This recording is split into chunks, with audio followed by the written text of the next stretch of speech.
ഇന്ന് ആരെങ്കിലും concrete slab ഇടിക്കണ കണ്ടിട്ടുണ്ടോ? ഇടിക്കണം. അപ്പൊ അതിലുള്ള എയർ മൊത്തം പുറത്തേക്ക് വരുള്ളൂ. എങ്ങനെങ്കിലും ഏറ്റവും ലോ റേറ്റിന് കോൺട്രാക്ട് എടുക്കും.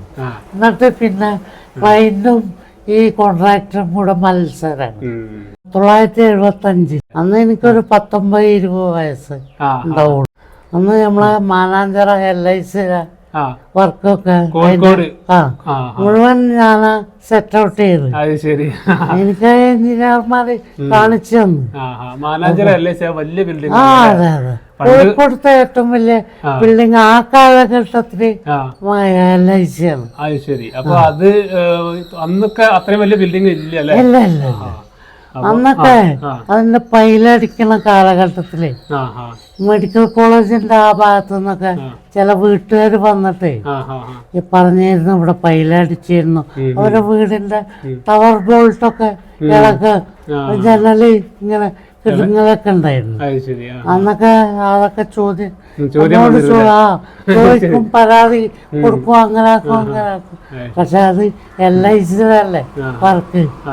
അതൊന്നും പിന്നെ ആരും വന്നില്ല. പിന്നെ അത് കോഴിക്കോടുള്ള ഒരാളാണ് കോൺട്രാക്ട് എടുത്തിരുന്നത്. ഞാനാണ് അതിന്റെ സബായിട്ട് ചെയ്തത്. അന്നൊക്കെ കൂലി 3 രൂപയാണ്. മനസ്സിലായോ? അന്ന് അത്രേ ഉള്ളൂ കൂലി. അതെ, 49-50 കൊല്ലം. പിന്നീട് എനിക്കത് 7ആയി 10ആയി. പിന്നെ ആ കമ്പനിയായിട്ട് വിട്ട്.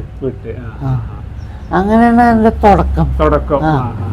അത് കഴിഞ്ഞ് പിന്നെ സ്വന്തമായിട്ട് പിന്നീട് ഞാൻ കുറെ പാലങ്ങള്, ഓവുപാലം, അങ്ങനത്തെ വർക്കുകളൊക്കെ സബ് എടുക്കും കോൺട്രാക്ടർ. അന്ന് വരിക്കോടൻ അബോജയാണ് അന്നത്തെ വലിയ കോൺട്രാക്ടർ, മലപ്പുറം ജില്ലയിൽ. അന്നത്തെ കാര്യം പറയുമ്പോ അന്ന് ഇന്നത്തെ പോലെ ഈ വലിയ ടെറസിന്റെ അതൊന്നുമില്ല. അന്ന് വളരെ അപൂർവമായിട്ട് എടുക്കണുള്ളൂ. അന്നൊക്കെ ഈ ഗൾഫിലേക്കുള്ള പോക്കിന്റെ തുടക്കാണ്. 78, 75 മുതൽ 80 വരെ. അന്നൊക്കെയാണ് കുറേശ്ശെ ഇങ്ങനെ ഈ വാർപ്പിന്റെ ബിൽഡിങ്ങുകൾ ഉണ്ടായി തുടങ്ങി. ആ കാലത്ത് ഞാൻ ഈ പണിയൊക്കെ പഠിച്ചുപോയി. അവിടുന്ന് എല്ലാം മനസ്സിലാക്കി. അതിന് പറ്റിയ എഞ്ചിനീയർമാരെ ആയിരുന്നു ആ കാലത്ത് അവിടെ ഉണ്ടായിരുന്നു. അവര് എന്നോടെല്ലാം പറഞ്ഞ് പഠിപ്പിച്ചു തന്നു. അപ്പൊ ഞാനല്ലാതെ കോളേജിൽ പോവുക അങ്ങനൊന്നും പോയിട്ടില്ല. ഇന്ന് ഇപ്പൊ എനിക്കറിയാത്തൊരു പണിയില്ല. അതിന്റെ തിയറി അറിയാം. മനസ്സിലായോ? അതൊക്കെ ഞാൻ എന്നെ പഠിപ്പിച്ചു തന്നു. എന്നോട് വലിയ സ്നേഹമായിരുന്നു അവർക്ക്. അതെന്താണെന്ന് വെച്ചാ ഞാൻ ചെറിയ ചെക്കനാണ്. ഞാൻ പറയണ പണി എന്തും ചെയ്യും. എനിക്ക് ആ കാര്യത്തിൽ ഒരു മടിയില്ല. എനിക്കൊരു വാച്ച് വാങ്ങാനേ സമ്പാദിക്കണം. അന്ന് 455 രൂപ വേണം. എന്ത് ഒരു വാച്ചിന് ഓട്ടോമാറ്റിക്. അത് വാങ്ങാൻ വേണ്ടിയിട്ട് ഞാൻ കഠിനാധ്വാനം ചെയ്തു. അന്ന് 300 റുപ്യ കൂലിയാണ്. അപ്പൊ അങ്ങനെയൊക്കെയാണ് ഞാൻ വളരെ കഷ്ടപ്പെട്ട് വളർന്നു വന്ന ആളാണ്. അത് കഴിഞ്ഞ് നാട്ടിലെത്തിയപ്പോ ഒരുപാട് ശിഷ്യന്മാരുണ്ടായിട്ടുണ്ടാവും. പിന്നെ ഇത് കോമ്പറ്റീഷൻ കാരണമായി നമുക്ക് വർക്ക് ചെയ്യാൻ താല്പര്യം ഇല്ലാതായി. ഒരു ആണി അടിക്കാൻ പഠിച്ച അവൻ കോൺട്രാക്ടറാണ്. മനസ്സിലായോ? അങ്ങനെ ഞാൻ ആ പണി 95-ല് ഞാൻ നിർത്തി. അതിന്റെ ശേഷം 75 മുതൽ 95 വരെ ഈ ഒരു പണി ചെയ്ത്. അന്നൊക്കെ വളരെ അപൂർവമായിട്ട് ബിൽഡിങ്ങുകളൊക്കെ കാര്യമായിട്ട് വീടിനേക്കാൾ കൂടുതൽ വീടുമുണ്ട്. ഒരേ സമയം 26 സൈറ്റിലൊക്കെ പണിയുണ്ടായിരുന്നു എനിക്ക്. അന്ന് ഞാൻ അങ്ങനത്തെ പണിയാണ് എടുക്കൽ. അത്രയും വൃത്തിയാണ്, ഉത്തരവാദിത്വം. ക്ലയന്റിനേക്കാൾ വലിയ ഭയം എനിക്കാണ്. മനസ്സിലായി? അപ്പൊ ഞാൻ പറ്റാത്ത പണിയാണെങ്കിൽ ഇപ്പൊ പൊളിച്ച് ചെയ്യിക്കും. അത് കാരണം ആൾക്കാർ ക്ലയന്റിനൊക്കെ എന്നോട് വലിയ താല്പര്യമായിരുന്നു. അന്ന് വരെ അറിയാത്ത ഈ ഇവിടെ ആൾക്കാർക്ക് അറിയാത്ത ഒരു പുതിയ സംഭവം അന്നൊരു വാർത്ത ഉണ്ടെന്ന് പറഞ്ഞാൽ ഈ നാട്ടിലുള്ള പെണ്ണുങ്ങളും ആണുങ്ങളൊക്കെ അത് കൂടും. ഇത് കുറെ പണിക്കാരും ഒരു മെഷീനൊക്കെ വെച്ച് ചെയ്യണം കാണുമ്പോ വലിയ അതെ, അന്ന് കാണാത്ത കാഴ്ചയല്ല. ഇന്ന് അതല്ലല്ലോ. ഇന്നാരും അങ്ങോട്ട് തിരിഞ്ഞു നോക്കൂല. അന്നത്തെ വർക്കും ഇന്നത്തെ വർക്കും തമ്മിൽ എന്തെങ്കിലും വ്യത്യാസം ഉണ്ടോ? ഇന്ന് ക്വാളിറ്റി ഇല്ല ഇന്നത്തെ പണിക്ക്. ഇന്ന് എങ്ങനെങ്കിലും ഏറ്റവും ലോ റേറ്റിന് കോൺട്രാക്ട് എടുക്കും. എന്നിട്ട് പിന്നെ ക്ലയന്റും ഈ കോൺട്രാക്ടറും കൂടെ മത്സരമാണ്. എന്നിട്ട് അത് എങ്ങനെങ്കിലുമൊക്കെ അങ്ങോട്ട് ഒപ്പിച്ച് വിടുകയാണ്. അതാണ് ഇന്നത്തെ കാലത്ത് യാതൊരു ക്വാളിറ്റി ഇല്ല. അന്നൊക്കെ പടവിന് ഓരോ വരിക്ക് നൂല് കെട്ടലായിരുന്നു.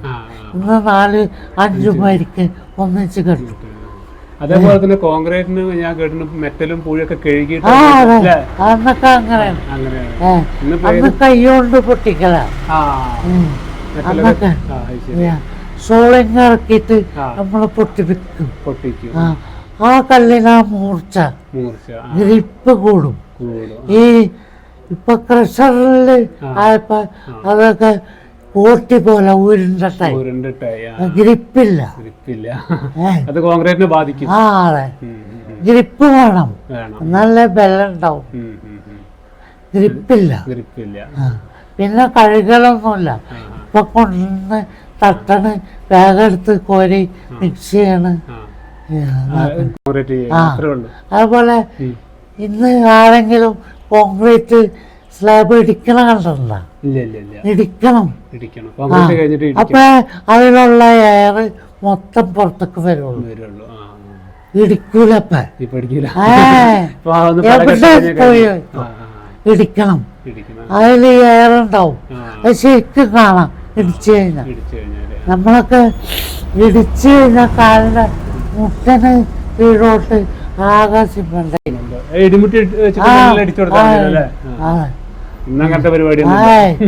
അതൊന്നുമില്ല.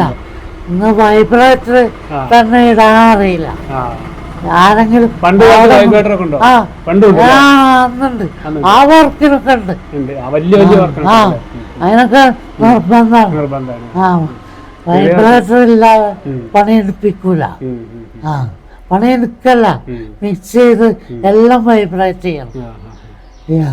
പൈലിന് വരെ പൈപ്പ് പൊന്തിച്ചിട്ട് കിട്ടും. പിന്നെ ആമറ് 5 ടൺ ആമറാണ്. അല്ല, ഈ പൈലടിച്ച് താത്തണം. അത് 1 മീറ്ററോ 1.5 മീറ്ററോ പൊന്തിച്ചിട്ടായിട്ട്. മനസ്സിലാ? ഏത് വലിയ പാറ പൊട്ടി തകർന്നു പോകും. അങ്ങനെയാണ് പൊട്ടിക്കുക.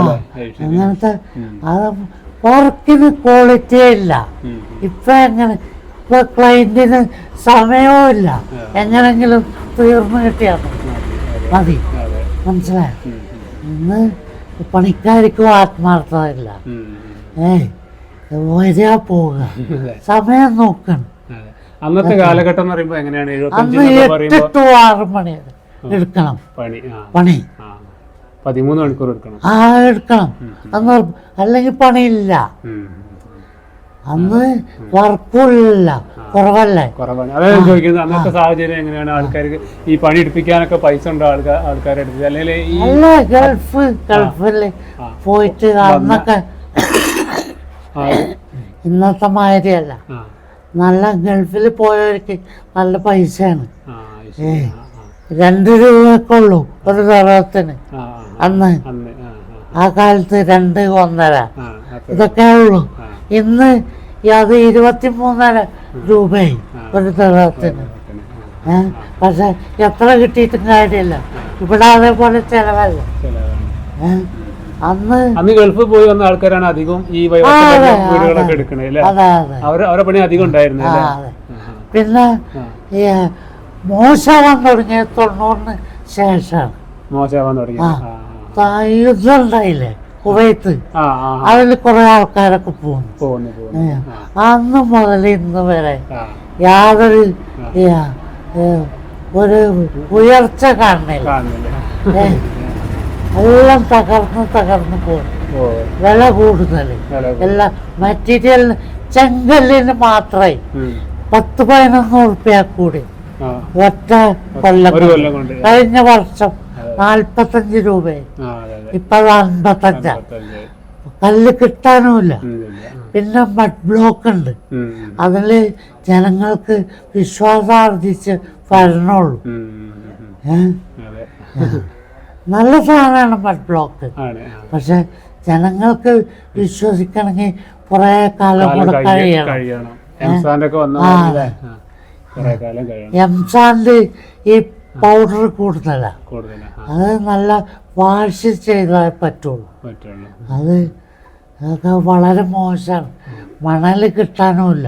മണൽ കിട്ടാൻ ഏറ്റവും നല്ല മണൽ.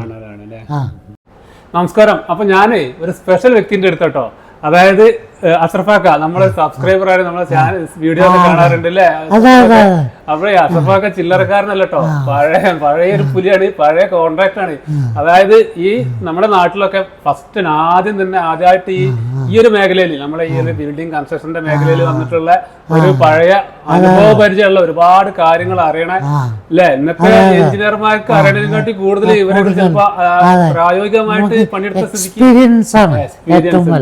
അങ്ങനെയുള്ള ഒരു വിശിഷ്ട വ്യക്തിന്റെ അടുത്താണ് ഞാനുള്ളത്. ഇദ്ദേഹത്തിന്റെ വീട് മലപ്പുറം ജില്ലയിൽ പുത്തനത്താണിക്ക് അടുത്താണ്, അതിരുമട എന്ന് പറഞ്ഞ സ്ഥലത്തില്. അപ്പൊ അഷ്റഫിന്റെ വീട്ടിലാണ് ഇപ്പൊ ഞാൻ ഇരിക്കുന്നത്.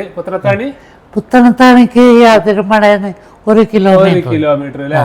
അപ്പൊ പുത്തനത്താണിന്ന് കോഴിക്കോട് റോഡിന് 1 കിലോമീറ്റർ അതിരുമട.